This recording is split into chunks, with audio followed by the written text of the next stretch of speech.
beriman. Yang belum beriman minum, Anda minum. Nanti ada caranya. Bagaimana menjadikan setiap air yang kita minum ini otomatis tertulis langsung pahalanya di pahala akhirat. Nanti saya berikan contoh langsung ya, nanti. Enggak sekarang. Tutup dulu. Paham sampai sini? Nah, kita belum mulai materi ini, kita baru pengantar ya, tenang. Nah, jadi ini ayat yang sudah saya turunkan. Jadi setiap manusia yang hidup, dia mesti beraktivitas. Aktivitasnya mesti jadi ibadah. Detil ibadahnya jadi amal soleh. Pekerjaan banyaknya amilus salihat. Kalau benar aktivitasnya jadi amal soleh, amilus salihat, maka berpeluang besar dia untuk ke surga. Hanya sayang ada orang yang beri kesempatan tidak menjadikan aktivitas sebagai amal soleh, tapi tiba-tiba berubah jadi amal salah. Amal salah.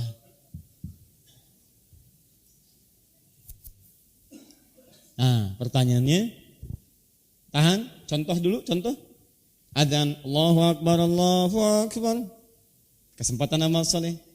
Adzannya terdengar di telinga, terlihat orang-orang sholat ke masjid. Pertanyaan saya, apakah orang yang melihat orang ke masjid juga setiap orang itu menunaikan sholat? Apakah setiap orang yang mendengar suara adzan bisa datang ke masjid untuk menunaikan sholat? Wah, kenapa? Padahal sudah diinfokan, kalau dia tidak mengerjakannya, maka dia kehilangan tiket surganya. Alih-alih memilih amal soleh, dia terjebak pada amal salah. Allahu Akbar, Allahu Akbar. Apa tuh? Sholat. Sholat nomor berapa di syahadat? Dalam rukun Islam? 2. Sholat kan nomor 2 kan? Stick nomor 1. Mampir, belok, dibelokkan makna, itu yang berbahaya. Paham? Baik. Apa penyebabnya? Ini yang akan kita bahas.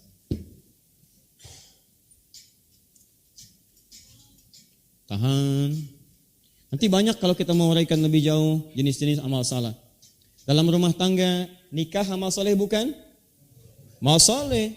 Awas, jadi setiap pergaulan di rumah itu antara suami dengan istri, dengan anak, dengan ayah dan sebagainya, itu tercatat sebagai ibadah. Tapi kalau nggak diawali dengan nikah, amal salah. Semua jenisnya disalah semuanya. Awas, hati-hati, salah semua. Persis Anda juga, dari pekerjaan, dari pelajaran, dari macam-macam. Pertanyaannya, apa yang menyimpangkan seseorang dari amal soleh sehingga berubah status jadi amal salah? 1. Sekarang kita mulai bahas.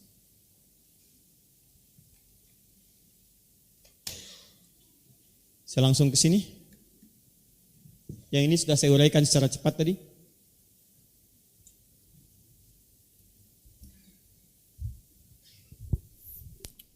Sudah? Quran surah ke-2 Al-Baqarah ayat 36. فأزلهما الشيطان عنها فأخرجهما مما كان فيه. Maka setan menggelincirkan Adam dan istrinya dari surga itu. Ada ayatnya? Dan dengan itu mengeluarkan keduanya dari segala kenikmatan surga yang telah didapatkan. Baik. Adam dan istrinya oleh Allah kemudian diberikan tempat di surga. Surga sementara. Bukan surga yang akan kita tinggali nanti, berbeda. Ingat ya, bukan surga yang akan kita tinggali nanti. Apa dalilnya? Pertama, di surga kita nanti sudah enggak ada ibadah lagi. Tidak ada perintah dan larangan. Jenis ibadah cuma 2. Kalau bukan perintah itu larangan. Perintah sholat, dilarang mencuri, dilarang berdusta, dilarang mencela, dilarang berselisih, dilarang merampok, dilarang berzina. Perintah sholat, perintah zakat, perintah puasa, perintah haji, perintah berbuat baik. Cuman 2. Adam di dalam surganya masih ada perintah. Apa perintahnya? Dilarang mendekati satu pohon sebagai ujian. Apalagi memakan buahnya, dekat-dekat aja nggak boleh. Lihat ayat 35-nya. Lihat ayat 35-nya. Wa qulna ya Adam uskun anta wa zawjukal jannah. Lihat. Wa kula minha ragadan haitsu syi'tuma wa la taqraba hadhihi syajarah. Adalah jangan dekati aja enggak boleh apalagi memakan buahnya. Jelas ya? Jadi di surga itu masih ada perintah. Perintahnya untuk meninggalkan satu larangan. Sedangkan surga yang akan kita tinggali nanti sudah enggak ada perintah, enggak ada larangan, semua sudah enggak ada ibadah lagi. Enggak ada ibadah lagi. Masya Allah. Baik, sebentar. Kalau nanti masuk surga, mau masuk surga insyaallah? Alhamdulillah. Mau sholat di surga nanti? Ngapain? Gak usah bu. Jangan terlampau soleh. Gak ada salat lagi di surga. Dunia ini. Tapi nanti ada khamar yang dihalalkan saat di surga. Bukan dengan sifat-sifat dunianya, lain. Bebas semua kenikmatan. Unsur-unsur di dunia sudah dilepaskan oleh Allah Subhanahu wa taala. Begitu naik menghadap Allah, tinggal unsur kemuliaan-kemuliaannya saja. Nah, ini yang menjadikan dalil pertama bahwa surga yang ditempati oleh Nabi Adam pada saat itu dengan istrinya itu bukan surga yang akan kita tinggali. Karena surga untuk Nabi Adam itu masih ada ujian sebagai miniatur kehidupan dunia nanti. Nih, jenisnya begini. Kamu akan menghadapi seperti ini di dunia, dicontohkan dulu.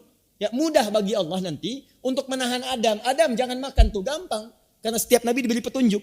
Tapi kenapa Nabi Adam diperkenankan nanti? Ya, diperkenankan untuk kemudian mencoba buah itu. Muka bumi, Allah Subhanahu wa taala memberikan pelajaran penting bagaimana cara kembali dari amal saleh menjadi amal saleh. Nanti kita turunkan ayat-ayatnya. Baik, jadi ini dalil pertama bahwa surga yang ditempati Nabi Adam alaihissalam dan istrinya bukan surga yang akan kita tinggali karena masih ada perintah dan larangan yang berlaku di dalamnya. Paham? 2. Al-Jannah, ada alif lamnya. Ada alif lamnya. Berarti surga yang dikhususkan untuk Adam alaihissalam bukan surga yang akan kita tempati nanti, itu berbeda. Paham? 3. Dalilnya hadis Nabi SAW bahwa surga yang akan kita tinggali nanti ma la ainun ra'at wala udhunun sami'at wala khatara ala qalbi bashar. Tidak pernah terlihat dalam pandangan, tidak pernah terdengar kisahnya betul seperti itu dan tidak pernah kemudian terlamunkan oleh kita apalagi sempat dihuni sebelumnya. Jelas ya? Jadi bukan surga itu yang akan kita tinggali tapi surga yang lainnya. Tapi hal yang ingin kita bahas adalah saat Nabi Adam alaihissalam diuji di satu tempat sebagai bekal persiapan menuju dunia. Perhatikan ujiannya. Apa ujiannya adalah Adam alaihissalam jangan dekati pohon ini. Apalagi makan buahnya.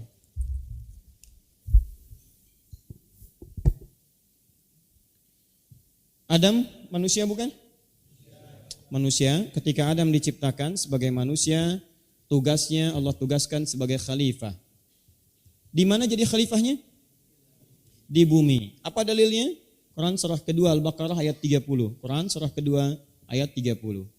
Wa idh qala rabbuka lil malaikati inni ja'ilun fil ardi khalifah.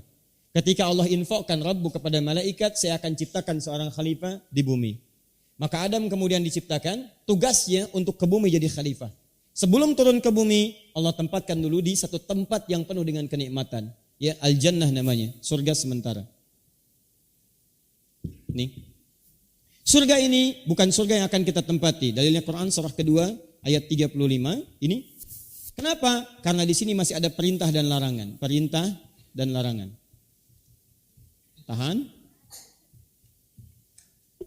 Sebentar. Ini Allah tempatkan Adam dan istrinya di tempat ini untuk memenuhi perintah dan larangan. Sementara waktu silahkan nikmati. Makan, minum, beraktivitas. Cuman perintah saya jangan dekati pohon ini ya. Kamu terlarang di situ. Awas, lihat baik-baik. Baru satu jenis ujian nih, satu jenis contoh. Baik, jangan dekati ini. Nah, konsep-konsep larangan, konsep perintah di sini adalah gambaran miniatur kehidupan kecil yang akan dilalui oleh Adam alaihissalam ketika nanti memulai tugasnya sebagai khalifah di bumi. Paham? Yang paling menarik ketika Adam diberikan gambaran perintah dan larangan itu, tiba-tiba ada satu makhluk yang kemudian datang untuk mencoba menyimpangkan Adam dari perintah dan larangan itu. Baik, kalau perintah larangan sesuai dengan ridha Allah, tadi namanya apa? Masih ingat? Masya Allah, itikafnya luar biasa khusyuk nih. Kalau ada aktivitas yang diridhai oleh Allah, baik perintah atau larangan, namanya apa? Amal soleh. Amal soleh. Tiba-tiba ada satu makhluk yang muncul masuk ke tempat ini dan kemudian mencoba untuk menyimpangkan Adam dari amal soleh. Dia ingin menjadikan amal soleh Adam berubah status jadi amal salah. Siapa makhluk ini? Diperkenalkanlah di ayat ke-36-nya. Fa'azallahumus syaitan. Maka setan menggelincirkan, merubah status amal soleh Adam menjadi amal salah. Ini syaitan. Satu. InsyaAllah.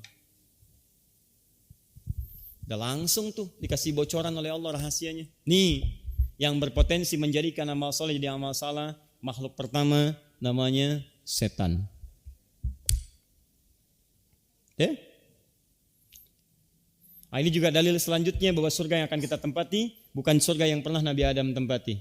Karena di surga yang pernah Nabi Adam tempati, setan masih bisa masuk. Di tempat kita nanti sudah nggak ada setan lagi.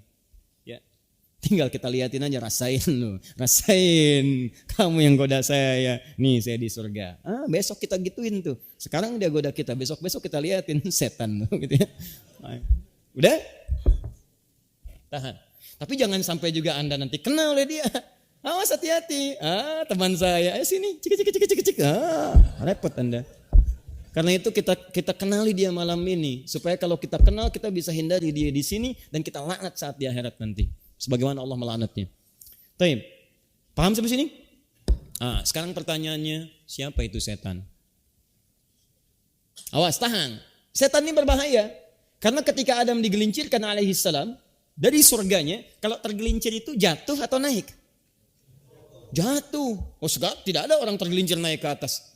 Kecuali Colbert gitu kan. Dia naik tuh ke atas tuh. Ya roti awan. Kalau untuk anak kecil. Kalau ini enggak, tergelincir itu umumnya jatuh. Tergelincir kepleset, jatuh ke bawah. Jatuh. Baik, Adam tinggal di surga. Surga di atas, di bawah? Di langit, di bumi? Langit di atas. Masya Allah. Kalau jatuh dari atas kemana? Bawah. Kalau bumi di atas, di bawah? Bawah. Dijatuhin tuh dari atas. Keluar dari surga. Jatuhlah ke bumi. Masya Allah. Kepleset, jatuh. Jatuhnya gak main-main. Dari atas ke bawah. Turun, keluar. Keluar kemudian dari kenikmatan-kenikmatan itu. Tahan. Saya turunkan dulu poin-poinnya. Setan ini bahaya. Di surga yang Adam tempati, ada perintah, ada larangan. Ada latihan perintahnya. Nih perintahnya, cuma satu. Jangan dekati, dilarang. Ingat baik-baik. Fokus. Tapi isinya, selebihnya banyak kenikmatan. Nikmat. Silahkan makan ini, makan itu. Di tempat ini ada kenikmatan-kenikmatan. Tapi ketika ini dilanggar, jatuh dari sini, keluarlah dari kenikmatan yang dimaksudkan. Keluar.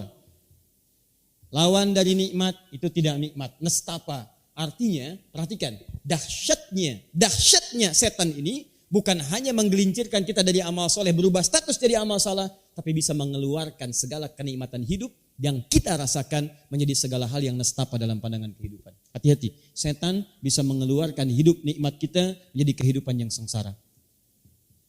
Ini bahayanya dia nih.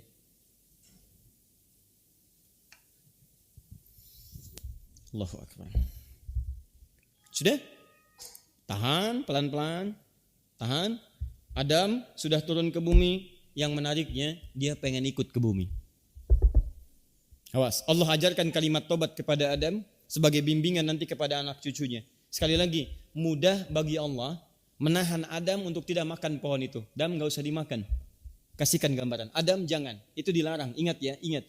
Tapi apa pesannya Allah izinkan dia untuk makan? Pesannya adalah untuk memberikan pesan-pesan nanti kepada anak cucunya bahwa tidak mudah menghadapi yang seperti ini. Rahmat Allah menjadikan seseorang yang pernah salah bisa kembali berubah jadi saleh. Maka diturunkanlah apa yang disebut dengan kalimat taubat tersebut di Al-Baqarah ayat 37-nya. Fatalaqqa Adamu min rabbihi kalimatin fataba alaihi. Maka Adam mendapatkan kalimat-kalimat taubat, bimbingan untuk kembali dari salah menjadi saleh. Nih kalau pernah salah, amalkan ini, maka Anda berubah jadi saleh kembali. Nah, Allah izinkan Adam memakan buah itu sebagai gambaran kepada anak cucunya bahwa kemungkinan besar tidak semua manusia akan selalu berada dalam track kebaikannya. Ada peluang bagi manusia untuk melakukan satu hal yang salah dalam hidupnya. Kalau pernah salah, nih saya ajarkan kalimat seperti Nabi Adam pernah mempraktekannya. Lakukan ini, Anda kembali lagi. Tapi masalah utamanya, setannya ikut turun. Adam turun, dia ikut turun. Ini masalahnya. Dan sebelum dia turun, itu oleh Allah kemudian dikonfirmasi dulu. Ini yang paling indah dialognya. Teruskan dulu teman-teman sekalian, teruskan dulu. Nah, dari mana taunya dia ikut turun? Buka Quran surah keempat ayat 119.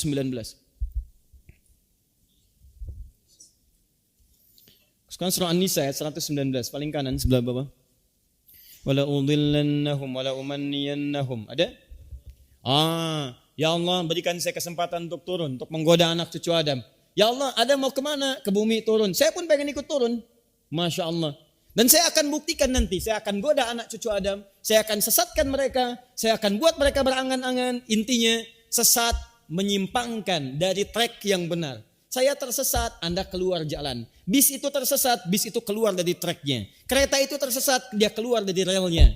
Tugas Anda masuk rel amal soleh. Tapi Anda tersesat. Siapa yang menyesatkan Anda? Salah satunya setan.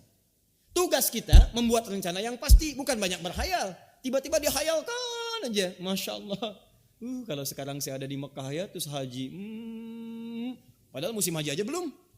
Dipikirin sama dia dari mulai wukuf, Masya Allah, wukuf tuh enak banget wukuf. Udah itu ke Muzdalifah, Masya Allah. Udah dari Muzdalifah ke sini. Terus, padahal musim haji aja belum. Kemudian yang kedua, nabung aja enggak. Yang ketiga, belum ada jaminan dia haji. Dibuat oleh setan angan-angan. Ujung-ujungnya ada yang sholat dengan pikiran. Masya Allah, cuman mikir aja. Saya udah sholat, cuman mikir. Ya, ada yang sudah haji dengan pikiran, Masya Allah. Ada yang wudunya dengan pikiran. Airnya nggak ada, begini aja, dan seterusnya. Hati-hati, banyak hal terjadi. Persoalannya, setannya ikut turun. Dan dia kemudian menggoda anak cucu Adam untuk menyimpangkan dari amal soleh.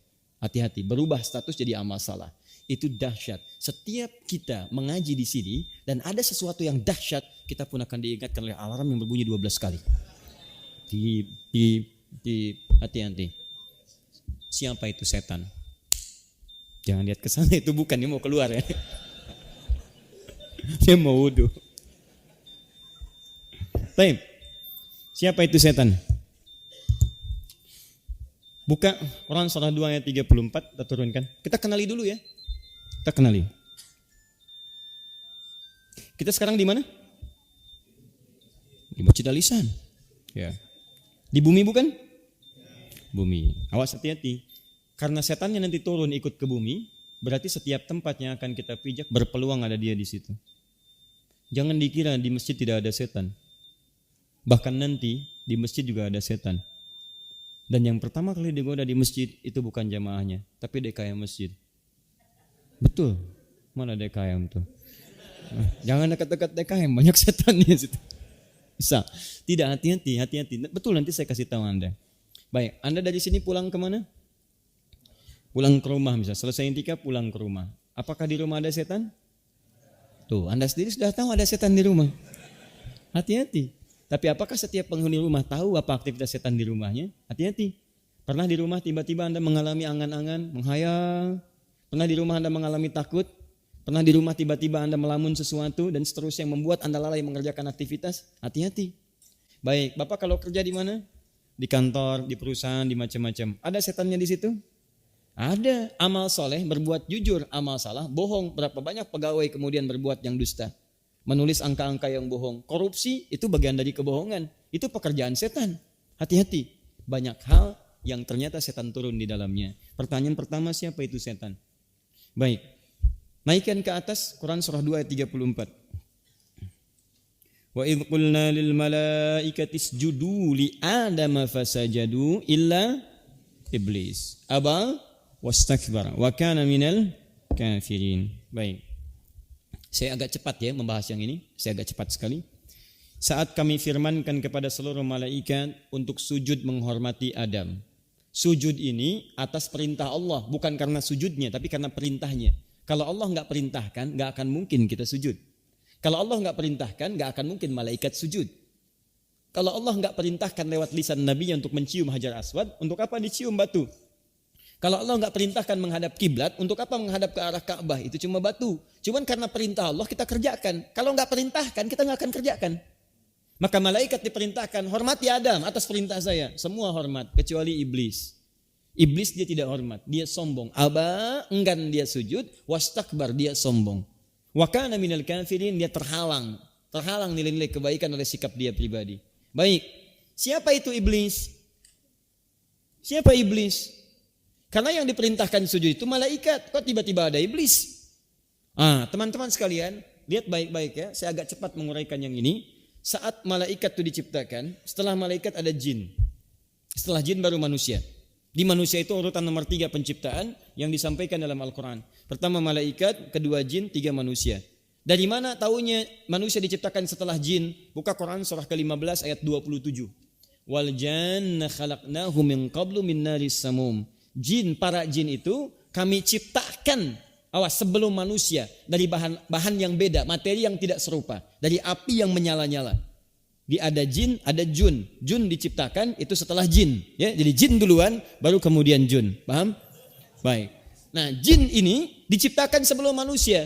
Jadi kalau diciptakan sebelum manusia, logika paling gampang kita pahami, saat manusia diciptakan, yang sudah ada duluan apa? Satu apa? Malaikat. Kedua apa?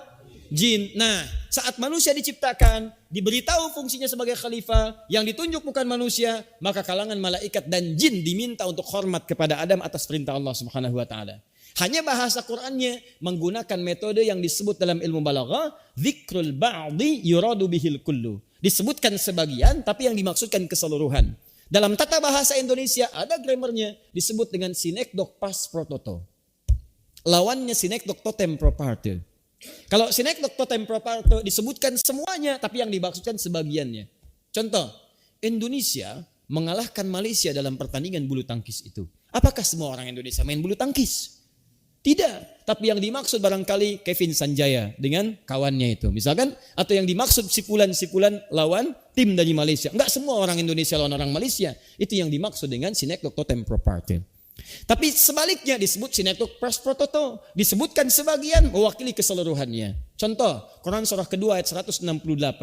Kata Allah, ayo manusia, cari makan, cari makan, cari makan, cari sesuap nasi. Ya ayyuhan nasu kulu mimma fil ardi. Hei manusia, silahkan bertebaran di bumi, cari sesuap nasi. Diserap ke dalam bahasa Indonesia. Papa berangkat ke kantor, mama bertanya, "Pak, mau kemana hari ini?" "Mencari sesuap nasi." Begitu pulang ke rumah, yang dibawa cuma beras 3 biji. Kok cuma 3 apa? Sesuap mah. Enggak, Anda bawa berasnya 1 karung, 2 karung, ada macam-macamnya. Itu namanya sinekdok pas prototo. Disebutkan sebagian yang diinginkan keseluruhannya. Maka disebutkan sebagiannya malaikat karena malaikat yang dominan pada saat itu, makhluk pertama yang diciptakan, sebagian kecilnya jin.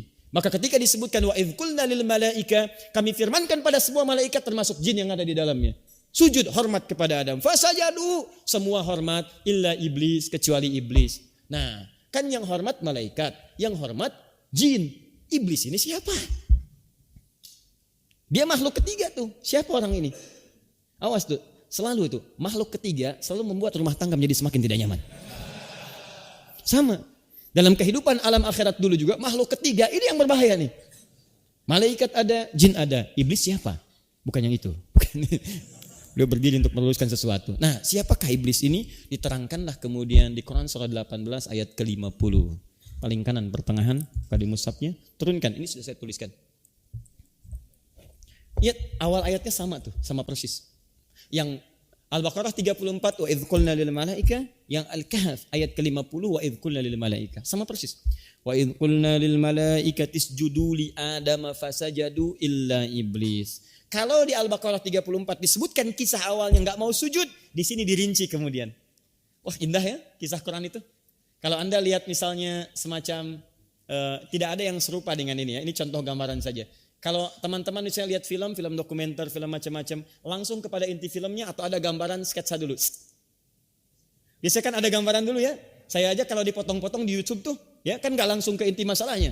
Tiba-tiba ada kalimat umum dulu terus masuk ke dalam inti masalahnya. Ya, kecebong misalnya kan, keterangan cepat tapi bohong ya. Nah itu kan awalnya kan dipasang dulu tuh, kecebong, keterangan cepat, bohong-bohongan, baru diuraikan. Ya, nah ini sama nih, indah nih. Itu fitrahnya begitu, diuraikan dulu, ya. Ada makhluk namanya iblis. Iblis tuh gak mau sujud. Gak mau sujud. Tiba-tiba nanti ketika Anda baca Quran isinya, baru Anda tahu. Oh ini rupanya iblis itu. Diuraikanlah di ayat ke-50 di Quran surah ke-18.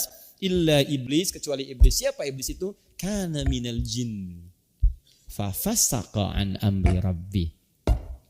Ternyata iblis itu termasuk kalangan jin. Bukan kalangan malaikatnya. Dia termasuk kalangan jin. Cuman jinnya bukan jin yang umum seperti yang lainnya, jin yang fasik. Fafasaqa an amri rabbi. Kana minal jin, setan asalnya iblis. Iblis asalnya al-jin.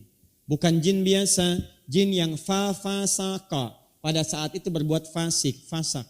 Fasik itu artinya keluar dari ketaatan dari Allah. Keluar dari ketaatan Allah.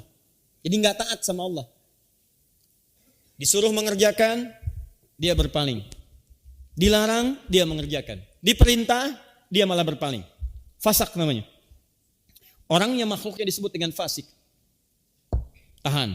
Fokus saya, sujud kamu hormat kepada Adam. Tiba-tiba dia enggak mau, ketika dia enggan menaati perintah Allah, maka perbuatannya disebut dengan fasak namanya. Makhluknya disebut dengan fasik. Paham? Dari mana taunya dia tidak mau menaati Allah? Lihat di Quran surah 7 tadi. Kau ciptakan saya dari api, dia dari tanah. Api itu lebih hebat Allah daripada tanah. Ngapain yang lebih tinggi sujud kepada yang rendah? Allahu Akbar. Maka di situ muncul kalimat wastakbar. Itu tafsir dari kalimat istakbar. Sombong dia. Sombong ini yang disebut perbuatan fasak. Yang tadinya dia punya ketaatan kepada Allah. Karena terjadi peristiwa itu berubah statusnya. Dari status taat jadi status fasik. Jin fasik berubah nama menjadi iblis. Kenapa muncul kalimat iblis? Iblis asalnya seakar dari kata banasa. Ini lihat sini. Awas hati-hati, ini penting sekali. Saking pentingnya saya tambah durasinya. Lihat sini. Balasa. Kita belajar ilmu shalaf sebentar ya. Cabangnya namanya qalbul makani. Perubahan-perubahan tempat. Kitabnya, coba cari kitab yang agak tinggi sedikit. Namanya Al-Khasa'is. Karangan Ibnu Jini. Bukan Jini tapi Jini. Jini. Ya tadi Jun ada Jin, ada Jini. Oh Jini gitu ya. Ini lain lagi. Jini, bukan Jini tapi Jini. Dari kabilah Jinnu. Jini. Ibnu Jini. Punya kitab namanya Al-Khasa'is, 3 jilid.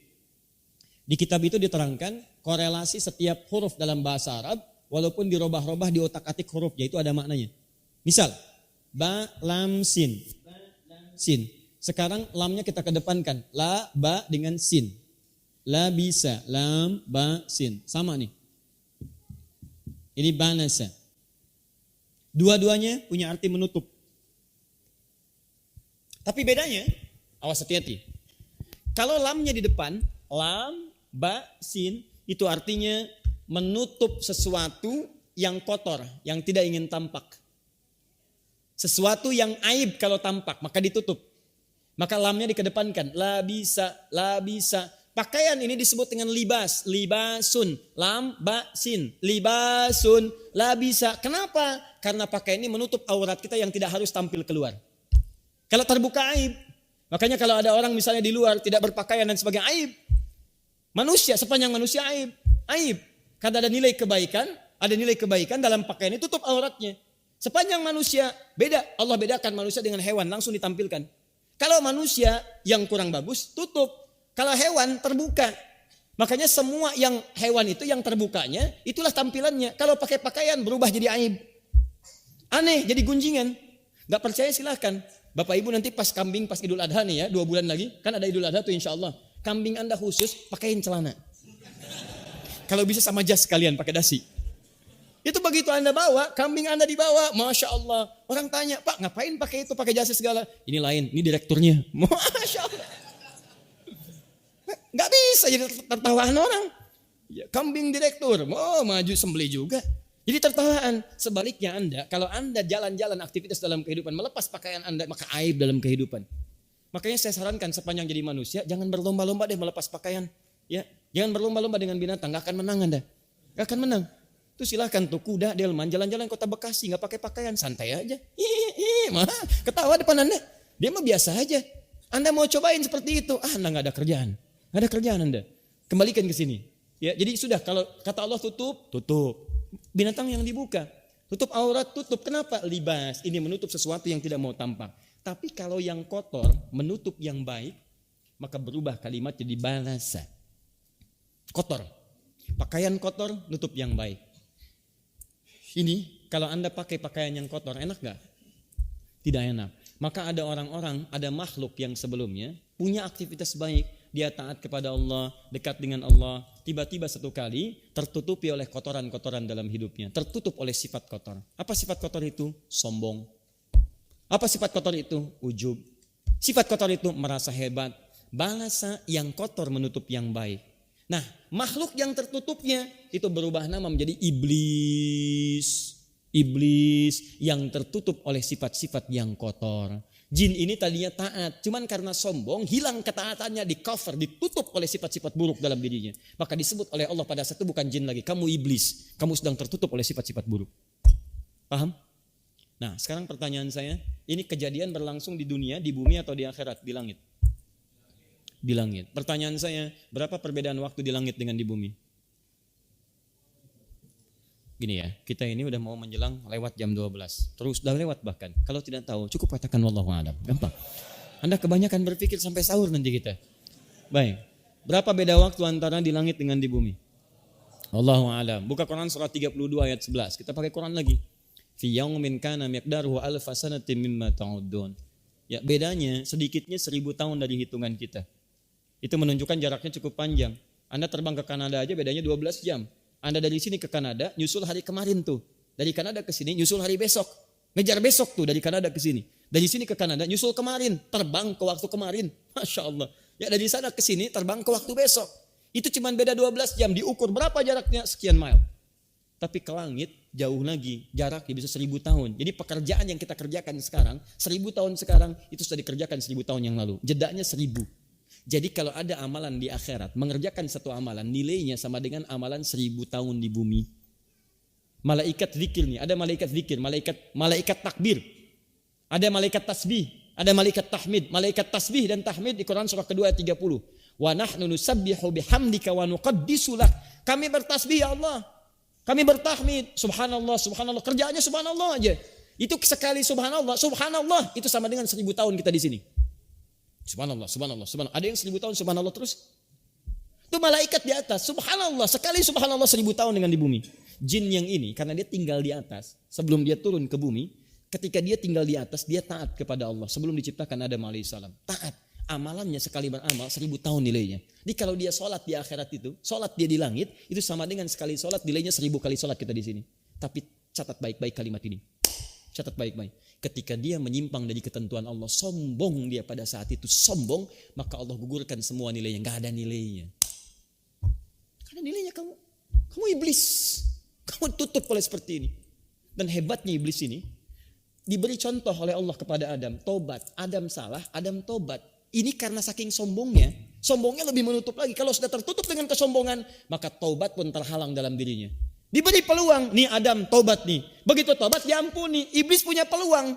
Tapi apa yang terjadi? Kesombongannya menutup pintu tobat. Dia katakan, gengsi saya tobat keduluan Adam. Ya Allah sekalian aja. Saya pengen buktikan kepadamu bahwa saya memang lebih hebat daripada Adam. Berikan kesempatan saya untuk ikut turun ke bumi. Maka saya akan buktikan saya goda anak cucu Adam untuk menunjukkan saya lebih hebat dibandingkan dengan Adam. Bahaya. Jadi kalau ada orang sekarang pengen ikutan sombong, dia keterlaluan. Kenapa? Karena dia beda jauh dengan iblis. Iblis tuh sekali zikir dulu, saat dia jadi jin, sekali dia ibadah, 1000 tahun nilainya. Orang sekarang ada yang ibadah 1000 tahun. Silahkan cek. Terus dia pengen ikutan sombong, apa bakal ibadah dia? Jangan bersaing dengan iblis, Anda gak akan menang. Dan jangan mengambil bagian dari sifat angkuhnya. Karena itu setelah itu ada hadis qudsi. Allah haramkan sifat sombong. Siapa yang sombong itu, keagungan itu jubahku kata Allah. Siapa yang mengenakannya haram baginya mencium bau surga. Nyium baunya aja haram. Haram. Bau surga lewatin kepada dia belok. Kenapa belok? Haram. Gak bisa masuk. Bahaya. Tuh teman-teman. Jadi sayang nih. Kalau ada orang, makanya dia turun ke bumi untuk mewariskan sifat-sifat kotornya. Dibuat orang ini dari tawadu jadi sombong, pancing jadi ini, pancing jadi itu. Itulah iblis. Jadi asal kata iblis itu jin. Kenapa saya urai kalimat ini? Supaya menyampaikan kepada Anda kisahnya dan dari situ kita paham bahwa tidak layak kita berbuat salah itu. Tidak layak kita menyimpang dan jangan bersaing dengan sesuatu yang sudah jelas ceritanya. Ini iblis amalannya begini, nilainya seperti ini. Berbuat yang kotornya menutup pintu hidayah dan sulit kembali kepada Allah Subhanahu wa taala. Dan amalan dia yang banyak itu gak ada nilainya. Terus Anda yang amalannya sekecil dibandingkan dengan amalan yang pernah dia kerjakan, pengen ikutan. Apa yang bisa menutupnya? Paham ya? Nah, tapi persoalannya dia ikut turun ke bumi untuk membuktikan kepada Allah dengan kesombongan dia bahwa saya ingin buktikan saya lebih hebat dibandingkan dengan Adam. Kata Allah, silahkan kamu turun. Silahkan. Kalau kamu memang gak mau ngambil peluang tobat, silahkan kamu turun. Tapi saya jamin kamu akan kembali kepada saya dengan keadaan yang sangat terhinakan. Saya masukkan ke dalam neraka dan kamu gak akan keluar dari situ. Kamu sudah dapatkan surga, keluar dari surga, saya beri kesempatan taubat untuk ke surga, kamu tidak mau dengan kesombongan kamu. Silahkan kalau kamu mampu turun ke bumi, tapi saya jamin ketika pulang kepada saya akan tenggelamkan kamu di neraka. Gak apa-apa ya Allah, saya bawa partner. Maju saking sombong saya tunjukkan, saya bawa partner ke sini. Saya bawa partner, gak ada masalah ya Allah. Saya goda anak cucu Adam. Buka sampai ke surat Al-Hijr. Dari depannya, dari belakangnya, dari kanannya, dari kirinya. Masih di Al-A'raf, sampai ke Al-Hijr diulang lagi, sampai ayat 40-nya. Depan, belakang, kanan, kiri. Saya kerahkan kemampuan saya. Saya akan pastikan, saya akan bawa partner dari anak cucu Adam untuk menunjukkan kepada engkau bahwa saya lebih hebat dibandingkan dengan Adam. Kata Allah silahkan, tapi saya akan bekali anak cucu Adam dengan perisai. Yang dengan perisai itu akan menutup jalan untuk ke sana. Saya pastikan ya Allah, saya akan goda kepada mereka, goda mereka saat kembali kepadamu, saya pastikan yang kembali hanya sedikit saja di antara mereka. Illa ibadakal mukhlasin, kecuali hamba-hambamu yang mukhlas. Maka disitulah akan terjadi pertarungan. Allah infokan kepada kita. Bisa bagi Allah mengatakan anak Adam turun, amalkan ini ya, tapi kisah ini tidak dibuka.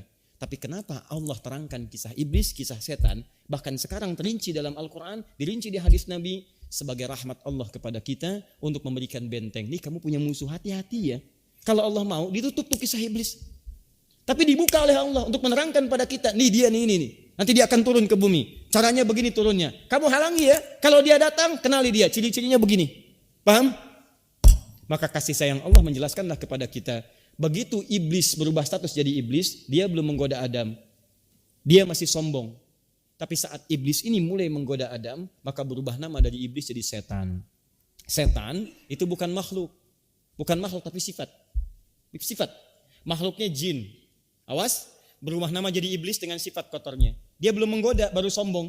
Begitu dia menggoda, dirubah nama oleh Allah dari iblis jadi setan. Fa'azallahuma syaitan. Kata setan dari kata syaitan. Syaitan. Lihat sini. Sabar sebentar ya. Gini. Setan aja bersabar menggoda Anda. Kenapa kita tidak bersabar untuk menghilangkan godaan dia? Paham ya?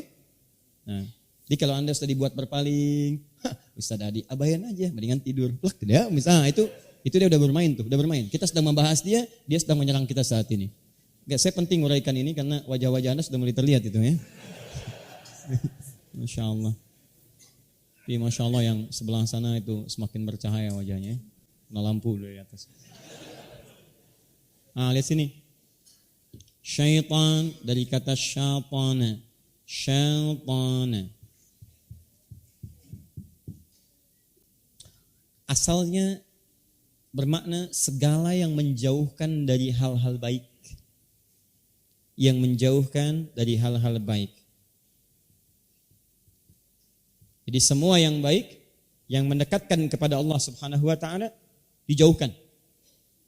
Aktivitasnya disebut syaitan, pekerjaannya. Kalau melekat pada makhluk, apapun jenisnya, terlihat atau tidak terlihat, nampak atau tidak nampak, maka makhluk yang melekat sifat syaitan berubah nama kemudian jadi syaitan. Lihat sini, dahsyatnya kalimat ini. Tahan. Masih ingat tadi? Asal dari setan itu apa? Iblis. Asal dari iblis itu apa? Jin. Lihat baik-baik. Kata jin dalam bahasa Arab, janna ya jinnu. Setiap ada kata jin, huruf yang diawali kalimat jim dengan nun artinya sesuatu yang tidak nampak, tersembunyi. Nggak kelihatan. Jelas ya? Jadi kalau manusia diciptakan, nampak, kelihatan. Jin diciptakan, dia tidak kelihatan oleh level kehidupan manusia. Setiap ada kalimat di bahasa Arab dimulai dengan huruf jim, kemudian setelahnya nun, itu tidak tampak dalam pandangan kita. Contoh, surga, bahasa Arabnya apa? Jannah, dimulai dengan jin, kemudian nun. Tak, jannah. Nampak tak surga sekarang? Tidak, karena belum tampak dalam pandangan kita. Nanti suatu saat kita akan melihatnya. Baik, yang kedua, ibu ketika sedang mengandung sebelum dilahirkan, dalam kandungannya disebut apa istilahnya? Janin, jim, nun. Lihat. Ya, nun, jim dengan nun. Apakah janinnya kelihatan dari luar? Tidak, enggak ada ibu mengandung kemudian orang melihat tuh lihat janinnya sedang bergerak, Bu, enggak ada. Tutup semua, tutup ya. Nah, itu jannah tidak kelihatan. Jin disebut dengan jin karena fitrahnya saat dia diciptakan tertutup dalam pandangan manusia. Makanya disebut jin. Fitrah jin itu tersembunyi, tidak nampak. Lawannya manusia nampak. Makanya di Quran kalimat jin seringkali disandingkan dengan manusia. Ya ma'syaral jinni wal ins wa ma khalaqtul jinna wal ins, untuk menyandingkan sifat manusia berlawanan langsung dengan sifat jin. Jin tersembunyi, manusia nampak. Jin tersembunyi, enggak ada jin kelihatan sekarang. Jin itu tersembunyi. Makanya kalau ada jin melakukan penampakan, itu jin yang sedang tidak ada kerjaan. Dia jin stres itu. Betul, jin yang keluar dari fitrah, jin bermasalah. Makanya setiap dia melakukan penampakan, kita pun merasakan masalah dengan dia. Silakan cek kalau nggak percaya. Jin, nampak dong. Begitu nampak lari Anda. Dia itu sedang keluar dari fitrahnya. Jin itu bersembunyi. Jadi kalau ada jin melakukan penampakan, itu jin keluar dari fitrah, jin yang sedang punya masalah. Yang lebih punya masalah, manusia-manusia yang cari-cari penampakan jin. Datang ke rumah kosong, bahkan bikin acara penampakan misalnya, ngapain, gak ada kerjaan. Itu Anda ngundang jin stres itu. Betul. Catat kalimat itu. Dan lebih berbahaya lagi kalau Anda nonton. Itu juga masalahnya. Berarti Anda ikutan di situ. Sama halnya manusia itu sifatnya nampak, kelihatan. Jadi kalau ada manusia suka sembunyi-sembunyi, berarti sedang punya masalah. Gampang Pak, sedang punya masalah. Ibu suami normal jalan, tiba-tiba pulang kantor sembunyi-sembunyi, lewat pintu belakang, gitu kan? Nggak mau ketahuan ibu, berarti suami ibu sedang punya masalah. Sama. Ibu juga tiba-tiba keluar kamar, nggak mau kelihatan suami, sembunyi-sembunyi, bikin status sembunyi-sembunyi, sedang punya masalah. Sedang punya masalah, gampang Pak. Ke masjid, orang nampak biasa, dia sembunyi-sembunyi. Ya begitu buka pintu gerbangnya, pintu pagarnya, lihat orang lain tutup lagi. Ya, orang keluar lewat jalan ini, dia lewat jalan belakang, berarti dia sedang punya masalah. Sederhana sebetulnya, konsep hidup itu sederhana. Tapi masalah paling utamanya kita kembalikan ke sini. Jadi kalau ada kalimat jin, berarti dia belum nampak. Tidak nampak dalam pandangan kita. Nah, perhatikan baik-baik. Ketika dia mulai menggoda, disebut dengan syaitan. Syaitan ada dalam bentuk jin, artinya belum tampak dalam pandangan kita. Artinya ada potensi dari setan ini menggoda kita, tapi kita nggak lihat. Gampang. Ketika Anda mau sholat, kan adzan tuh, Allahu Akbar dengan adzan. Tapi ketika adzan selesai berkumandang, fa'idha thuwi wa fa'ada, selesai adzan, pernah nggak merasakan gini? Tenang, baru adzan, belum qomat. Pernah? Bukankah itu menghambat Anda untuk segera ke masjid? Bukankah itu menghambat Anda untuk menunaikan sholat? Zakat sudah siap nih, sudah kita siapkan, saya pengen zakat. Begitu siap-siap mau zakat ditunda-tunda, tenang aja waktunya masih panjang. Tenang aja simpan dulu, pernah ada perasaan begitu? Itu dia mulai setan dalam bentuk yang tidak kita lihat. Bukankah Nabi Ibrahim alaihissalam dulu digoda dari dirinya dulu? Jangan sembelih, kan kepribadiannya dulu. Nah jadi manhaj setan, ada manhaj setan tuh. Betul, manhaj setan, tata cara setan menggoda pertama kali adalah menggoda langsung, membisikkan langsung dalam diri kita pada sisi yang tidak kita lihat. Langsung. Jadi kalau Anda, hati-hati ya, sedang dipalingkan tuh dari nilai-nilai kebaikan. Ada perasaan-perasaan dari diri kita menghambat kita berbuat baik, maka ketahuilah pada saat itu setan sedang hadir di dekat Anda, membisikkan pada Anda supaya tidak jadi melakukan tindakan kebaikan. Jelas ya? Ukurannya baik tuh. Mau sholat, tiba-tiba datang. Nanti dulu, tahan dulu. Artinya setan itu sedang hadir membisiki Anda untuk memalingkan Anda dari kebaikan-kebaikan. Cuman setan jenis apa? Itu butuh edisi lagi. Paham? Baik. 2. Setan datang kepada Adam. Adam makan, kata Adam tidak. Setan bilang lagi, Adam coba dikit, kata Adam tidak. Tapi tiba-tiba Adam tak mempan digoda, datang kepada istrinya. Pasangannya. Hawa, goda. Makan dong, makan. Bilang kemudian, itu sih sebenarnya boleh dimakan, cuman supaya nggak abadi aja di sini. Kalian kan punya tugas di bumi, supaya kalian nggak kesana, supaya kalian di sini terus. Ya udah, abadi di sini. Ya udah makan aja supaya abadi di sini. Nanti kalau nggak dimakan, kamu akan turun, kamu akan begini, kamu akan begitu dan seterusnya. Wah, kamu nggak akan abadi di sini. Akhirnya mulai. Ketika tidak mampu menggoda diri kita secara pribadi, dia manfaatkan sekitaran kita. Masuklah lewat Hawa, datang cerita kepada Adam. Kalau Hawa kelihatan tidak? Kelihatan, nggak mungkin nggak kelihatan.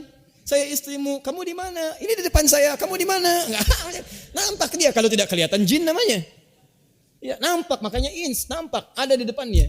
Baik, jadi artinya setan akan menggunakan perangkat kedua. Tidak nampak dalam pandangan kita yang pertama, dia sendiri yang goda. Tapi ketika dia sudah tidak berhasil dari dalam diri kita, nggak bisa nih, saya mau sholat. Nggak bisa, saya mau sholat. Tiba-tiba Allahu Akbar. Anak Anda minta, Papa jangan ke masjid, di sini aja. Udah, Anda mau berangkat, Papa. Semuanya dikerjain. Ya pintu ditendang, Masya Allah, padahal usia masih 5 bulan. Ya, nangis. Macam-macam lah, misal. Dak diduk, nangis ini itu. Mau tahajud, jadi nangis, jadi ini, jadi itu. Difungsikan perangkat yang lain. Zaman Nabi Ibrahim belum ada handphone. Zaman Nabi Muhammad SAW belum ada TV. Sekarang, Masya Allah, Anda dengan anak mau ke masjid, sudah siap-siap berangkat, tiba-tiba TV-nya bunyi. Otayo, mulai anak Anda dulu. Mula-mula anak Anda, tiba-tiba Anda yang dibawa. Enggak mau, ini sudah komat. Sebentar, lihat dulu tayonya nih, edisinya spesial. Wow, tahu spesial lagi. Tarik bapaknya. Nggak apa-apa, 5 menit aja, 5 menit. Tungguin, Anda hitung deh, 5 menit. Ya sudahlah, ke komat. Ditungguin anak itu. Tungguin 5 menit, Masya Allah. Setelah itu tidur anaknya. Nggak mungkin Anda pangku dia ke masjid, terlambat lagi Anda ke masjid. Banyak teman-teman sekalian. Sekarang bahkan dibawa ke masjid. Andanya sudah oke, sudah siap. Allahu Akbar. Titutit. Handphone Anda bunyi. Tiba-tiba, banyak hal. Ada yang belum dijawab, ada yang proyek penting, ada yang macam-macam. Datang semuanya. Pertanyaan saya, pernah kejadian nggak seperti itu? Nah, artinya ketika dia tidak bisa menggoda langsung kepada Anda, dia akan menggunakan perangkat sekitaran Anda. Bisa sifatnya manusia, seperti Adam, tidak mempan digoda, istrinya kemudian digunakan sebagai alat pada saat itu. Kemudian bertobat kepada Allah Subhanahu wa taala untuk pesan kepada kita, kalau pernah diperalat oleh setan jangan lagi terjadi seperti itu. Maka turun kemudian pesan-pesan di Quran surah ke-7 dari ayat 26 sampai ayat 31-nya.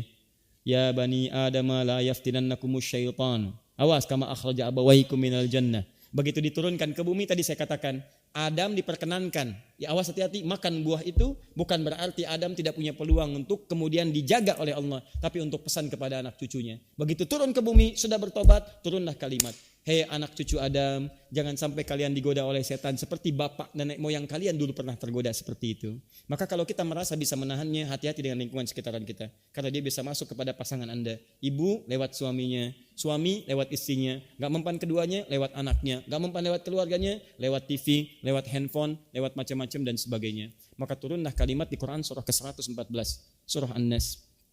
Disampaikan pada semua manusia.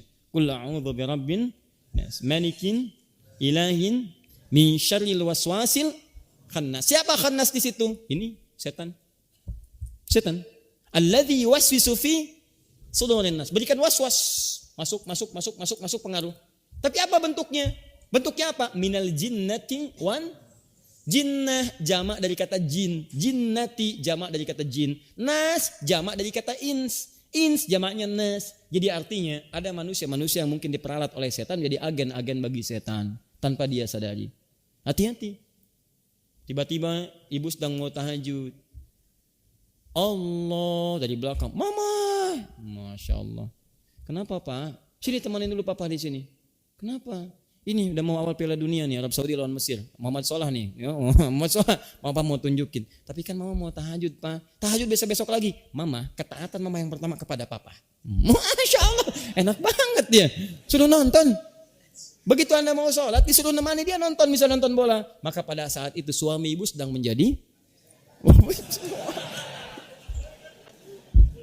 bukan saya yang bilang tuh. Bukan sedang menjadi setan, sedang menjadi laki-laki yang diperalat oleh setan. Paham ya? Papa setan dia. Oh, bukan. Papa sedang mendapatkan situasi berbeda. Baik, Pak, Masya Allah. Bola ini bagus ya, tapi belum tentu mengantarkan kita ke akhirat. Bagaimana kalau begini? Papa dulu imamin dulu Mama. Yuk, sama-sama kita tahajud. Kan bola bisa dilihat lagi besok. Tapi kan kalau tahajud gak ada waktunya lagi. Mama udah jadi ustazah, bukan karena ustazahnya.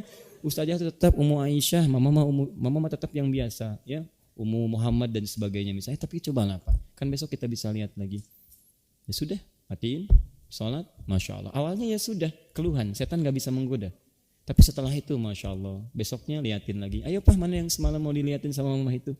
Cari channelnya ketemu, tuh kan. Sekarang masih bisa kita lihat sama-sama. Coba kalau malam nanti Mama tahajud, Papa nonton bola. Diwafatkan dua-duanya oleh Allah, bagaimana? Papa sedang nonton, menang. Papa menangis kan diwafatkan. Tuh. Tapi Mama wafat dalam keadaan sujud. Jadi teman-teman sekalian, inilah setan. Ya kita waktunya barangkali sedikit singkat sekali waktu kita malam ini. Tapi saya ada sebetulnya satu bahasan yang membahas tentang setan. Jadi setan itu kita baru bahas secara umumnya. Jenisnya belum kita bahas. Setan rumah itu ada namanya. Jenisnya ada. Setan di masjid ada, setan di kantor ada Pak, setan di mall ada Bu. Hati-hati jangan dikira ke mall nggak ada setannya. Bukankah ibu lebih betah di mall ketika ada di mall? Silahkan cek deh. Nah sama Pak, di sekolah juga ada setannya, macam-macam. Bahkan hadir dalam kehidupan kita. Ada 9 jenis setan, bahkan bukunya, kitabnya dikarang oleh ulama. Ada nama-namanya disebutkan dan seterusnya dan langsung disambungkan pada hadis-hadis Nabi SAW. Setan godain orang sholat ada. Silahkan cek kalau nggak percaya ya. Ini kalimat Nabi pasti nyata nih, pasti nyata. Kalau ini bukan ibadah yang benar, mustahil setannya terlibat. Setan tuh nggak akan terlibat pada hal-hal yang baik, nggak akan terlibat. Tapi pada hal-hal baik dia akan terlibat karena dia akan gagalkan kita untuk misi kita ke surga. Contoh kata Nabi di Abu Daud, Di hadis riwayat Abu Daud Nabi menyampaikan, jika seseorang sudah mulai bertakbir, Allahu Akbar, maka setan akan mulai menggodanya. Sebetulnya tahapan godaan ini dari mulai adzan. Idza udzina, apabila adzan berkumandang, fafara syaitanu wa alaihi dharatun, maka setan akan lari terbirit-birit. Makanya silakan cek pada saat adzan berkumandang tuh kita normal tuh dengar adzan, ada sentuhan. Bahkan Masya Allah, seorang pencuri pun begitu dengar adzan bisa diam sebentar. Bisa saling ingatkan tuh, begitu mau diambil, Allahu Akbar, temannya bilang, wih sudah adzan, Masya Allah, disebut tuh adzan, berhenti dulu tuh. Ya sama Anda jalan dengan teman non muslim misalnya, bahkan non muslim, adzan berkumandang, Allahu Akbar, teman Anda bilang, nih sudah adzan, apa Anda nggak salat dulu? Karena dia pergi setannya. Tapi fa'idha thuwiba fa'ada, ketika adzan selesai setan balik lagi menggoda. Makanya yang muslim bisa jawab tenang, baru adzan, belum qomat, terus jalan. Nah begitu selesai, bahkan dari mulai Anda wudhu digoda supaya nggak sempurna. Begitu Anda siap mau sholat, normal kita, silahkan cek normal, pikiran kita standar. Tapi begitu takbir kata Nabi, wa idza kabbara, ketika seseorang mulai bertakbir, faqala udhkur kada, dia mulai masuk ke pikiran kita, ingat ini, ingat itu. Nggak percaya silahkan Anda sebelum takbir biasa Pak. Tapi begitu takbir, Allahu Akbar, bahkan hal yang tidak ingin kita ingat seketika akan masuk dalam ingatan kita. Cek. Anda silahkan kalau nggak percaya. Nanti Anda sekarang sahur. Begitu Anda masuk sholat subuh, baru sholat sunnah sudah muncul. Ingat ya Indomie yang tadi diserobot oleh teman kamu itu, besok kamu begini. Tuh muncul semua. Ingat ya akan begini, ingat akan begitu, ingat akan ini itu. Semuanya masuk teman-teman sekalian. Bahkan teruskan hadis dia. Hatta la yash'ural musalli kam raka'atan yusalli. Sampai ada orang sholat tidak sadar berapa rakaat sedang menunaikan sholatnya. Pernah kejadian? Tidak. Setan yang khusus menggoda dalam bacaan Quran. Silahkan Anda baca Al-Quran itu 50 menit Anda bisa kuat begini. Analisis, kasih komentar. Anda baca Al-Quran 5 menit ngantuk Pak. Gak percaya silahkan cek. 5 menit mulai begini, mulai tidak fokus dan sebagainya. Ada. Kenapa? Karena Quran mengantarkan Anda ke surga, Quran mengantarkan Anda cuma pada berita urusan-urusan kehidupan. Itulah bedanya. Nanti satu saat kita akan bahas lagi. Kita cukupkan dulu sesi ini pada malam ini untuk mengenali intinya.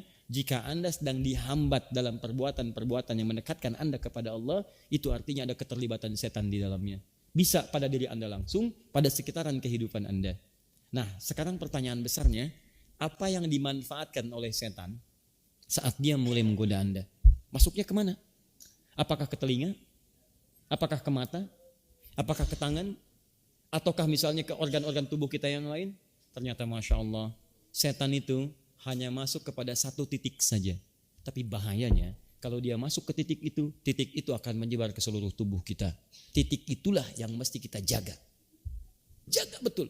Karena ada titik kebaikan, ada titik keburukan. Titik kebaikan Anda sentuh, nilai kebaikan meresap kepada kita semua. Sentuhlah ia tepat di hatinya, maka ia akan menjadi milikmu selamanya. Begitu Anda masukkan ke situ, maka semua tangan milik kita, kaki milik kita.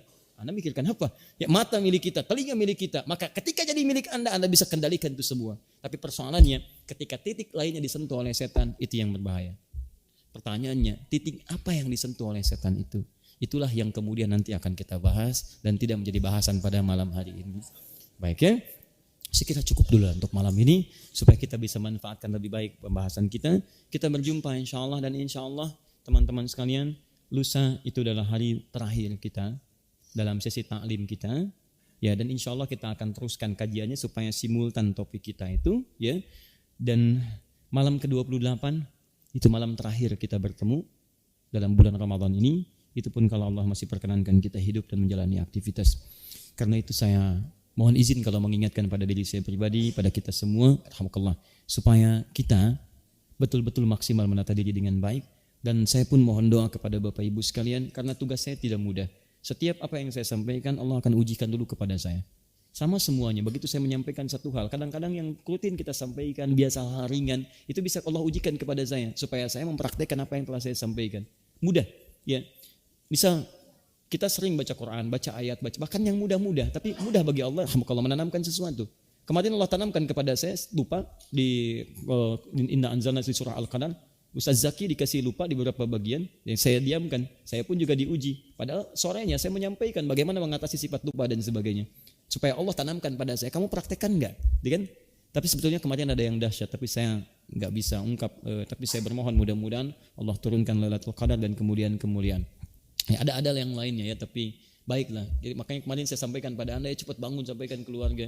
Karena guru saya pun meminta saya untuk bangun pada saat itu. Tiba-tiba minta, dan situasi yang berbeda lah. Tapi kita bermohon saja, kita tidak tahu ada di mana. Mungkin malam 27, mungkin 29 dan sebagainya. Tapi suasana kemarin agak beda. Makanya saya langsung pergi. Mulanya saya tidak akan ke masjid. Maksudnya bukan di sini, ada hal yang saya rencanakan untuk ibadah khusus malam harinya. Tapi tiba-tiba dikabarin cepat ke masjid, cepat ibadah, cepat macam-macam, dan kita pun feelingnya kuat, makanya kita datang untuk seterusnya. Dan begitu masuk kepada ayat itu, lisan saya seakan-akan gak mampu mengucapkan, dan seterusnya gitu, kuat sekali dorongannya. Jadi ada sesuatu yang kondisi-kondisi tertentu membuat kita itu lebih suasana yang agak berbeda. Tapi poinnya, setiap Anda mendapatkan satu keterangan kebaikan, saat itulah ujian akan datang kepada kita semua. Maka hati-hati, keluar dari sini, setan sudah siap akan mengintai Anda. Setiap Anda dapatkan hal-hal yang berbeda, ingat itu berarti pekerjaan setan. Kalau keluar masjid kaki apa? Kiri. Begitu keluar Anda kaki kanan, Anda sedang terpedaya oleh setan. Sadar atau tidak sadar. Makanya begitu mau keluar kanan, setan nih. Kan? Kiri yang keluar. Baik, ingat baik-baik. Itu baru keluar pintu masjid. Begitu Anda akan gunakan sendal, hati-hati. Setan pun akan mengintai lewat mata Anda. Anda harus bedakan mana sendal yang benar, mana sendal yang tidak benar. Betul. Anda kembali ke kamar, bahkan Anda kemudian masuk ke tempat untuk makanan, hati-hati. Ada jatah Anda, ada jatah orang lain. Hati-hati, ada yang itikaf tetap, ada yang on off, ada yang bagi-bagi. Jangan sampai yang itikaf tetap ngambil jatah orang on off. Jangan sampai orang on off ngambil jatah orang itikaf yang di sini. Dan full misalnya, semua akan ada tempatnya, tapi setan membuat Anda gelisah. Cepat, nanti nggak kebagian. Cepat, nanti begini. Cepat keburu sahur. Padahal semuanya nyaman, tenang, dan ada bagian-bagiannya. Paham ya? Hati-hati, hati-hati, hati-hati. Karena dalam kehidupan kita bertarung dengan makhluk yang khusus, yang penting kita jaga adalah satu titik itu, satu titik yang jangan sampai disentuh oleh setan. Titik apa itu? Nanti malam ke-28 kita bahas ya. Subhanakallahumma wa bihamdika asyhadu an la ilaha illa anta astaghfiruka wa atubu ilaik. Wa akhiru da'wana alhamdulillahirabbil alamin. Wal 'afu minkum. Assalamualaikum warahmatullahi wabarakatuh.